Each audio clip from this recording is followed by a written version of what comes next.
He is a forest ranger in Kaziranga, who often goes beyond the call of duty in his passion to save wildlife.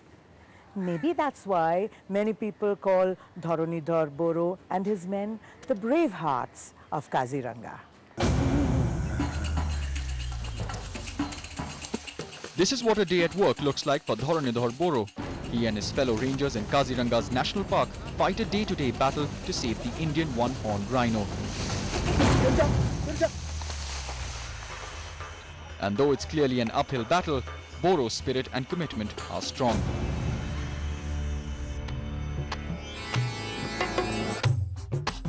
And saving the rhino needs this level of commitment. According to a survey, the number of rhinos in India's wild is less than half that of the tigers and 1/10 of the elephants. Despite these numbers, Boro and his men have reasons to be proud of their achievements.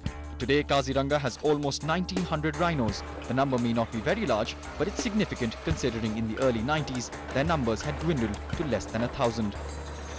We are the person actually that the forest officers and the NGOs, those who are working on wildlife or that are taking care of the natures, they are the actual persons who are taking care of the nature. Otherwise, you see, if we destroy these natures, it is not possible to survive only human being in this world.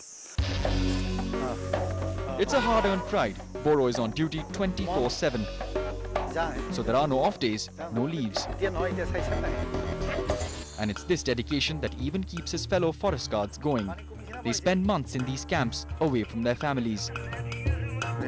The facilities are minimal, the weapons are obsolete, and on top of it, the constant threat of wild animals and poachers.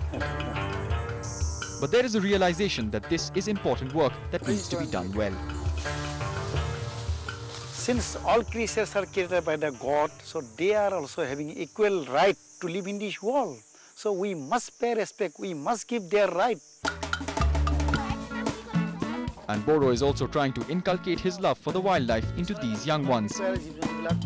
He organizes wildlife trips for the local school kids so that the next generation plays a more active role in wildlife conservation.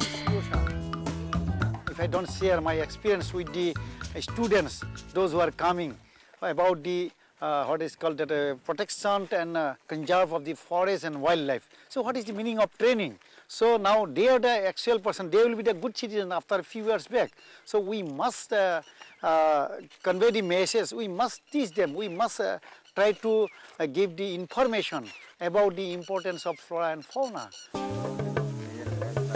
And as long as Boro and his men are patrolling the jungles, there is hope that the majestic Indian rhino will survive in the grasslands of Kaziranga.